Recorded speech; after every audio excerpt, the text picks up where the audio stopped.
Welcome to the American Distilling Institute Virtual Craft Spirits Conference and Vendor Expo. This is our 17th annual Craft Spirits Conference and our first ever to be held online. We have over 40 educational breakout sessions over 5 days covering a wide range of topics around the art and business of craft spirits. These presentations are made possible through the support of our supplier partner members. After this session, we hope you will check out the virtual expo floor and visit the more than 100 live booths where you can view spec sheets, schedule a meeting, watch product videos, and chat live with a company representative. The expo floor is live right now and will be open July 14th through 16th. After the conference is over, recordings of all breakout sessions and information from the expo floor will be available 24/7 through the end of the year. Please note, this session is being recorded. By participating in this session, you are consenting to be included in the recording. Also, please follow our code of conduct. Those who do not will be removed from the app. Hey, welcome to the virtual ADI conference session. This is Bee to Bottle with Keith Size from the National Honey Board and Stephen Wright from Spirit Tech Solutions and First Key Consulting. Please take it away, Keith. Perfect. Thank you very much. And thank you, everybody out in the virtual world for attending this session. I would have loved to be there in person, and we had big plans to do a big honey spirit session that we're condensing from about a 4-hour program into about a 90-minute program. So over this next 90 minutes, we're really going to cover some pretty fascinating topics, but it's all going to revolve around this journey from the honeybee to honey to the bottle of spirits or liqueur that you may manufacture at your distillery. And what's so fascinating about this journey is it really is unlike any other raw ingredient that you may be using. Whether you're using rye, whether you're using corn, some types of fruit in your spirits creation, they all have stories maybe about where the farm they came from or the specs you have to how you source them.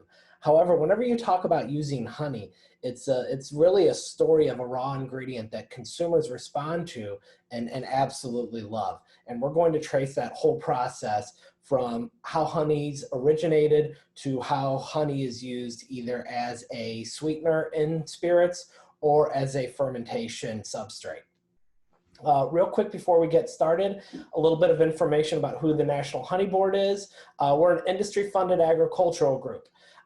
We mainly focus on honey's use, whether it's from consumers, food service, or in the food and beverage manufacturing industry.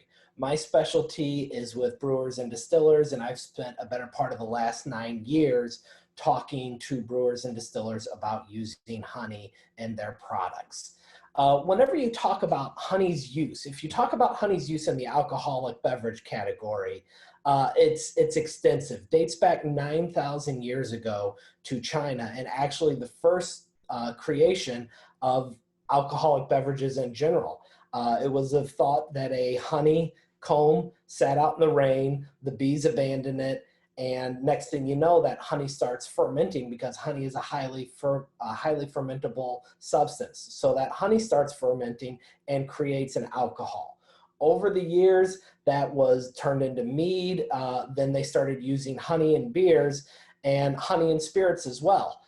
Unlike mead, which has a history that dates back 9,000 years, or even beer that has a history that dates back about 2,000 years with honey in it, the spirits industry, the history isn't that deep. But you do see these more regional-based honey spirits come online, whether it's with a Krupnik from Eastern European or a honey fermented substance that was made by the Aztecs. Where we first started seeing honey really take hold, though, in the spirits industry, fast forward quite a few years forward to 1976, where Wild Turkey took a shot at developing a product that was really designed to get more female drinkers to the category. So they added honey to it, and they created their Wild Turkey liqueur with honey. This didn't exactly take off. However, it did really spur a moment that was revisited, started in 2006 whenever Wild Turkey really sort of rebranded and brought that product back, and then gained steam to now where honey is sort of seen as a foundation of the entire flavor whiskey category. And if you look at its impact in that category, it's massive. In 2018, Jack Daniel's Tennessee Honey sold 747,000 cases. And again, the same reason why Wild Turkey did it way back then in 1976 is sort of the benefits that Jack Daniel's is seeing. It's bringing in new customers who are trying out the brand for the first time. And a lot of that is because of the familiarity with honey. Consumers know what honey tastes like, so they're willing to take more of take a shot at trying a spirit, trying something new if it has honey in that title. But I don't want to just focus on whiskey, because if you look at where we're going, the market leaders on the honey whiskey side are doing great things, but we're seeing so much more out there from craft distillers, as well as all other distillers using honey in innovative ways. Things like distilling from honey. Basically using honey as your primary fermentation substrate. Distilling mead, we're seeing some unbelievable products that are coming out on the market, as well as looking at honey more as a flavor and not necessarily a sweetener. So one thing we're going to talk about whenever we talk about honey is how it's not just a 100% carbohydrate source, but there's all these acids and other wonderful things that makes honey so great. So we're seeing more and more distillers use that in an innovative way in their products. And overall, we're just going to focus on how honey is more than a sugar source.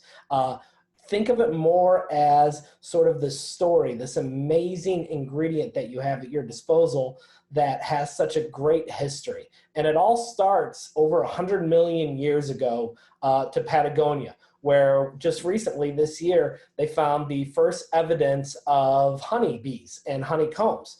And what's interesting is it pushed the expected date of when honeybees first evolved by about 10 million years. And honeybees started out as predatory wasps, and they've since evolved, and they evolved around the same time that the first flowering plants started happening. So before this time, mainly all of our vegetation was large green fauna and flora, not a lot of flowers. But as flowers started developing, so did bees start evolving from predatory wasps to pollinate those flowers. Another amazing thing about honey is that honeybees are so essential to our ecosystem. You may think of honeybees just as a producer of honey, but they're actually responsible for 35% of the foods we consume through their pollination. Things like avocados, cherries, celery, apples, all are dependent on honeybees to pollinate those crops.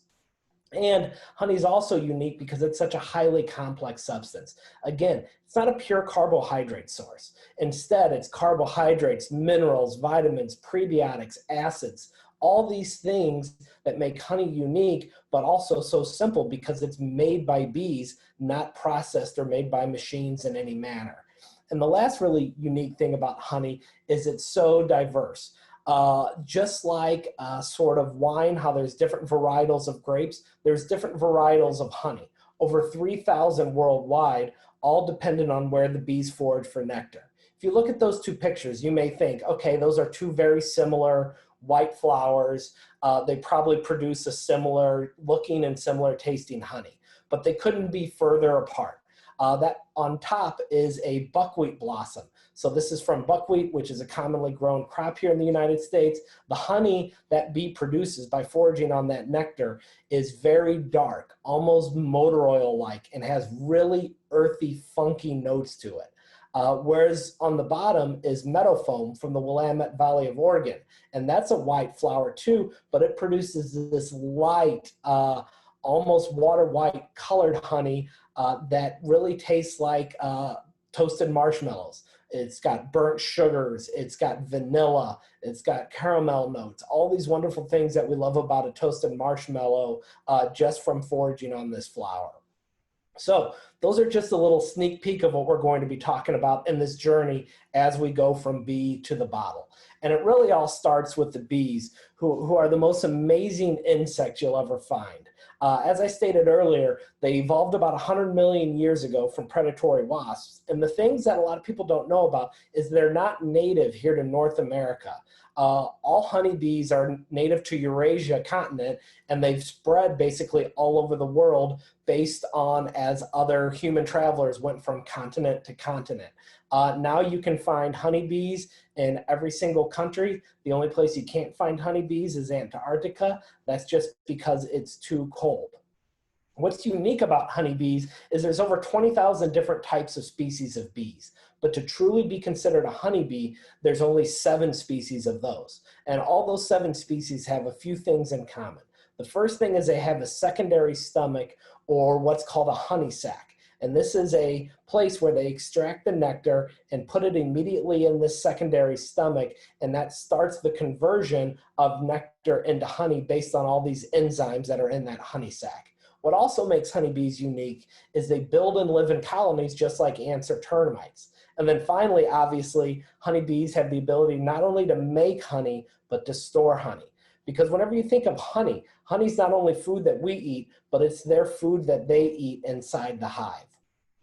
And that's sort of where honeybees live. It's kind of a magical place. You may not know it, but this is a picture of one of the largest domestic beekeepers here in the United States, up in North Dakota. And even though this is a large beekeeper, the work environment is quite idyllic, to say the least.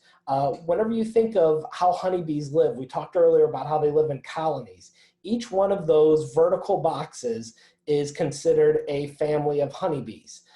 So whenever you see on the side of the road in a farmer field, you maybe see a stack of vertical boxes. Sometimes there's 3 high, other times there's 6 high. That's all a family of honeybees inside that one box. And if you look at what's inside, what the makeup is, it's about 60,000 bees. That's sort of what makes up a family of honeybees. And it truly is a family because there's only one sole egg layer inside of that whole hive, which is the queen bee. So there's one queen bee, and then there's about 99.9% of the other bees inside of that hive are female bees, or what we call worker bees.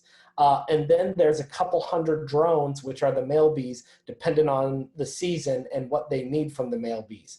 So if you look at this culture, it's clear that it's very female dominated, and there's a reason for that. And honeybees, females do all the work inside the hive. They're not only the brain of the hive, but they're also the body. So they make all the decisions plus do all the work. Bees have the ability to determine the sex of their offspring. So since they want people who will help contribute to the success of the hive, they determine to make way more female bees than male bees. If we look at an analysis of sort of these 3 types of bees a little more closely, you'll see quite a few interesting things. First is the queen bee. How you can tell the queen bee often is by her size. If you look at a picture of her that you see on the screen, you'll notice that her body is elongated compared to other bees. Why that is because she's the only bee that has fully developed sexual organs, and she's storing about 1 million eggs inside of her abdomen. That queen bee will give birth up to 1 million times in her lifetime. During summer months, whenever we need to create lots and lots of bees, every 45 seconds she'll be laying an egg. And it's something that she does year round. She's a homebody.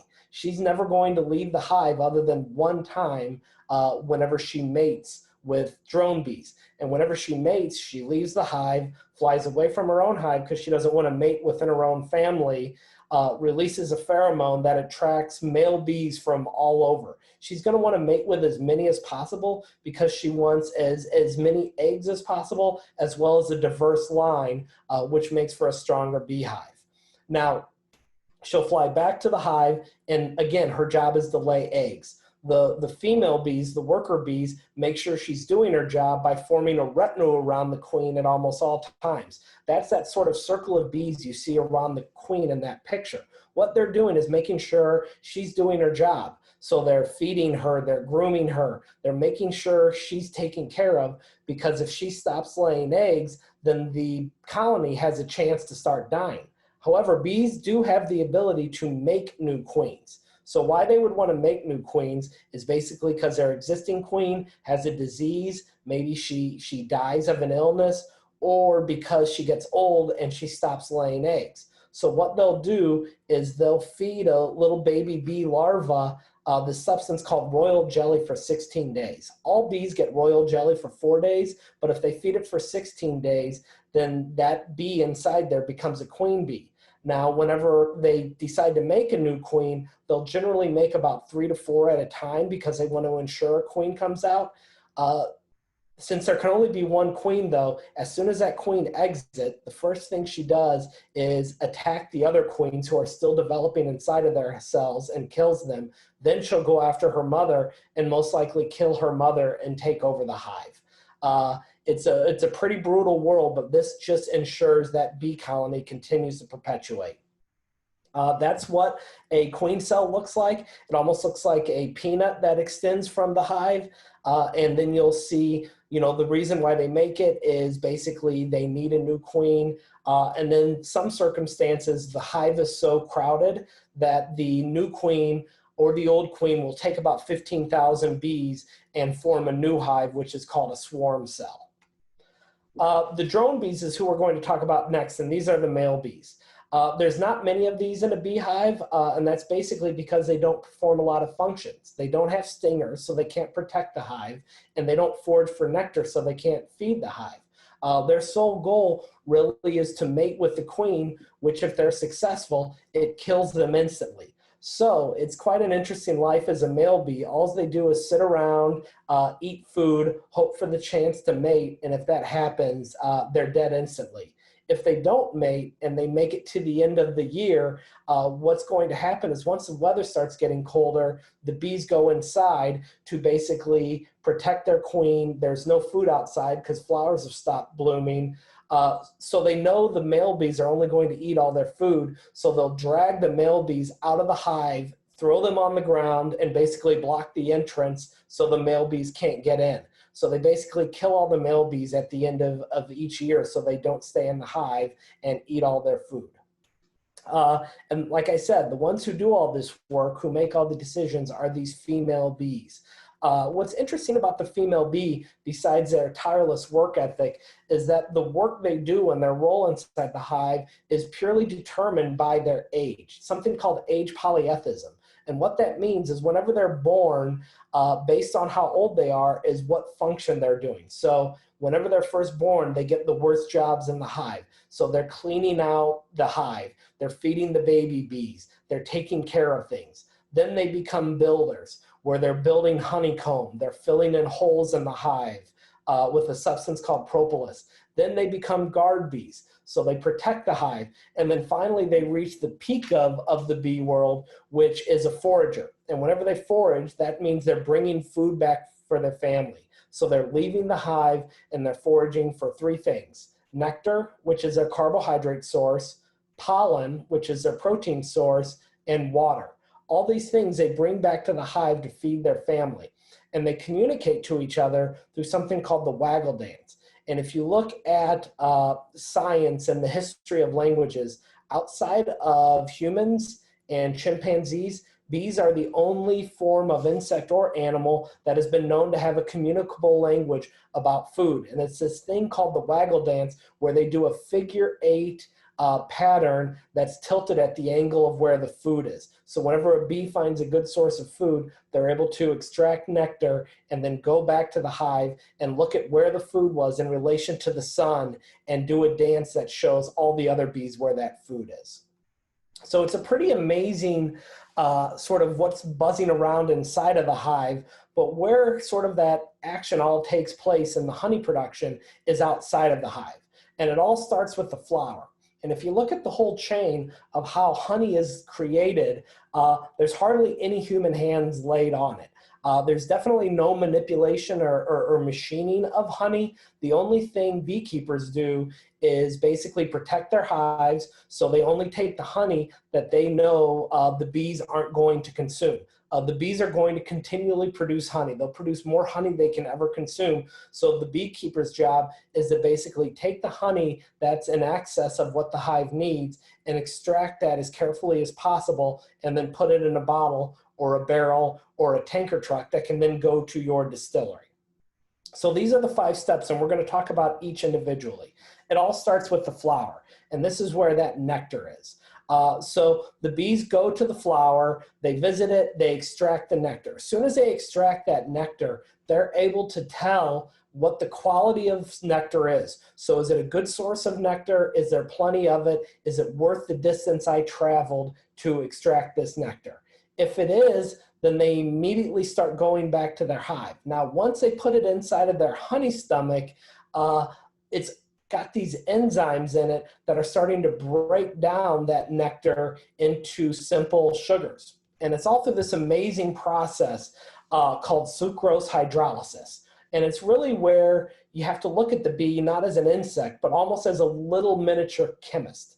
What these bees are basically doing is taking nectar, which if you look at what nectar is, it's a high water content, about 80%, and it's got sugars in it as well as phytochemicals. Those sugars inside of nectar are mainly complex carbohydrates, mostly of which are sucrose.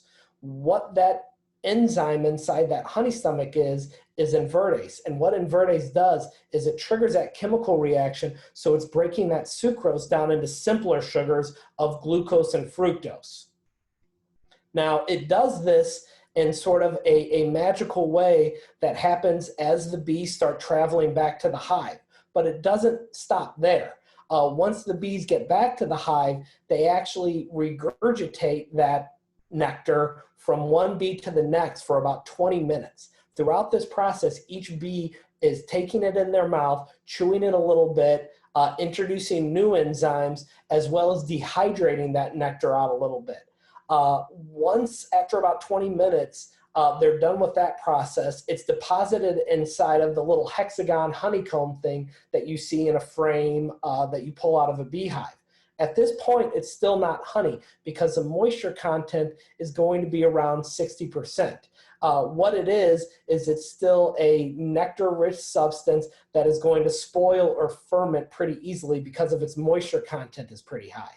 So the next thing the bees do is they dehydrate that honey by flapping their wings over it. That pulls off all the excess moisture till it gets till exactly 17.1% moisture content.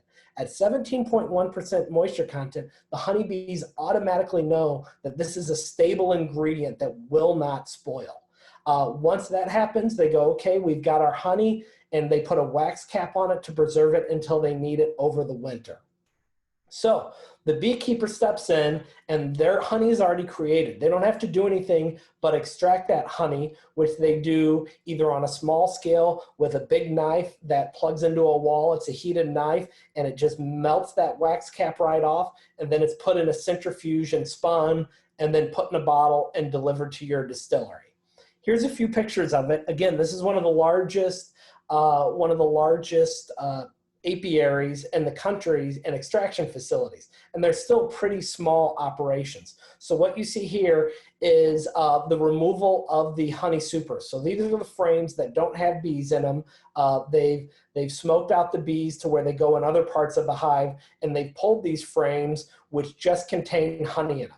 So the worker will take off the box to where all you have is these frames. The next step they need to do is take off that wax cap because that's essential to get the honey. So they put them through this machine right here that removes that wax cap. The frames are then loaded onto this contraption, which is put inside a centrifuge. It spins the honey, so the honey falls to the bottom, and then they put a filter down below, so it basically filters out maybe a part of a bee that got inside the honey, or maybe part of the honeycomb, or any other substance. And that's really all there is to the making of honey. And it's a pretty amazing thing that the bees do all this work and deliver this unbelievably diverse and versatile ingredient that we can use. And whenever you look at what's actually inside of honey, it's something that is just as unique as the process of creating it is. If you look at defining honey, what is honey? That's always the first thing.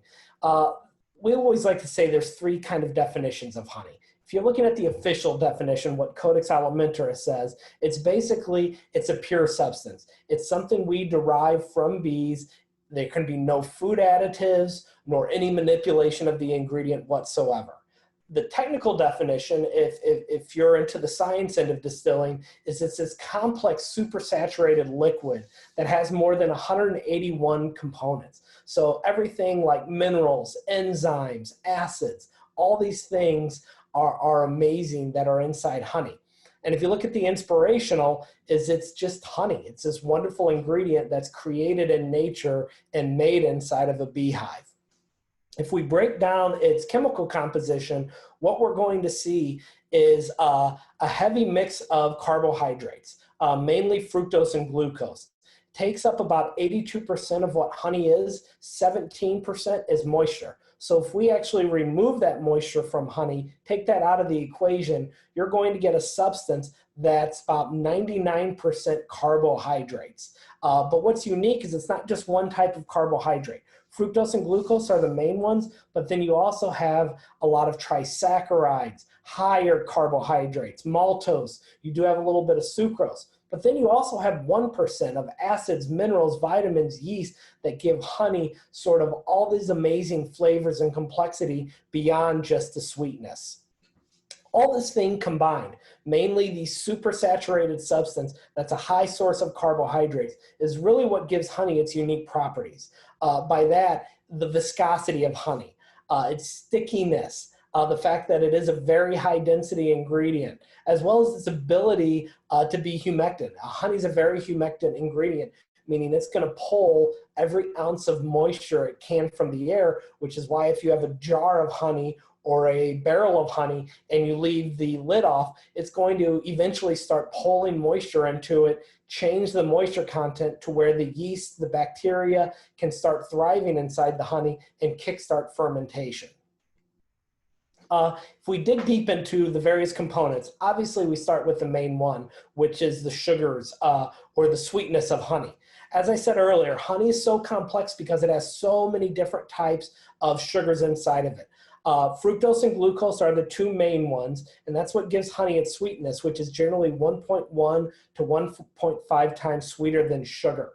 And that's because fructose is sweeter than glucose, or fructose is sweeter than sucrose, and glucose is a little less sweet. You combine them both together, and you get an ingredient that is sweeter than sugar. On a Brix scale, it's going to average between 70 and 88, depending on the varietal of honey, but most come in right around 82. If you look at it compared to other sweeteners, you're going to find that it's sweeter than most sweeteners, but not quite as sweet as something like an agave syrup, or if you're going on the artificial side of things, like a stevia. Which is natural from a plant, but has been manipulated by machines to turn it into basically a free-flowing powder. But whenever you talk about honey, we don't just want to talk about that sweetness, because one of the great things about honey is that it's acids that are inside of it, which a lot of people don't think about whenever they think of honey as being an acidic ingredient.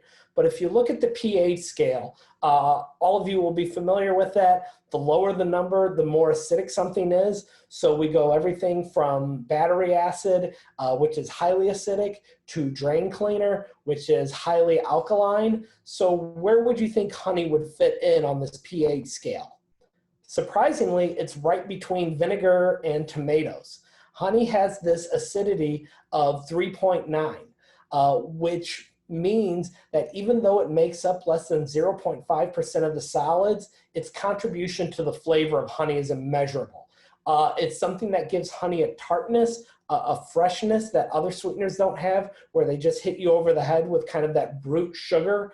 Honey has a complexity that's really unique whenever you think about its use, not only in the spirits industry, but in the beer industry as well. This acidity is also partly responsible for honey's stability against microorganisms and why honey doesn't spoil. The main acids in honey are going to be your organic acids and your aliphatic acids. The big one in honey that plays such a large role in its flavor is gluconic acid. This is a really key acid that's used quite a bit in food manufacturing to impart flavors, and it's this acid that initially hits you with sweetness, but then turns slightly tart and acidic as the sort of flavor experience goes. Now, another thing gluconic acid does is it has the ability to enhance the flavor of other ingredients. things such as spices, herbs, even hops. Gluconic acid has the ability to elevate it. It's why you see chefs use honey in so many dishes that have a lot of herbs in them. They're not using it for the sweetness. They're using it for the gluconic acid sort of elevates rosemary and sage. We see a lot of brewers use honey as a way to elevate hops. So if they're creating a hoppy beer, they'll use honey, which will ferment out, the sweetness will ferment out, and those acids are left that will then elevate sort of the good notes, the florals, the aromatics of the hops while smoothing out the bitter edges. And why you can see distillers use it a lot more in a spirit like gin, where you're using tons of different botanicals. Honey really has that ability to elevate sort of the aromatics and the flavors of those botanicals without overwhelming a product with sweetness. Honey also has a lot of smaller ingredients, which we won't spend a lot of time on because they really aren't going to impact distilling that much, but we will talk a little bit about. A few of those are VOCs. This is basically going to provide a fingerprint of where that honey is from. These are going to sort of help a beekeeper determine, is this almond honey? Is this buckwheat honey? Is this avocado honey? There's over 3,000 varietals of honey, all dependent on where the bees forage for food. So these VOCs inside honey sort of help us determine where the bees forage for nectar on those plants. Honey also has lots of enzymes in it. It's got invertase, as we talked about, but also all these other enzymes. It's not something you have to worry a lot about in distilling, just because by the time it makes it to the product, either it's a harsh enough environment where they don't crop up, or the enzymes have run their course. So they've triggered all their reactions and they really don't perform a significant amount of functions anymore inside of the honey. Honey also has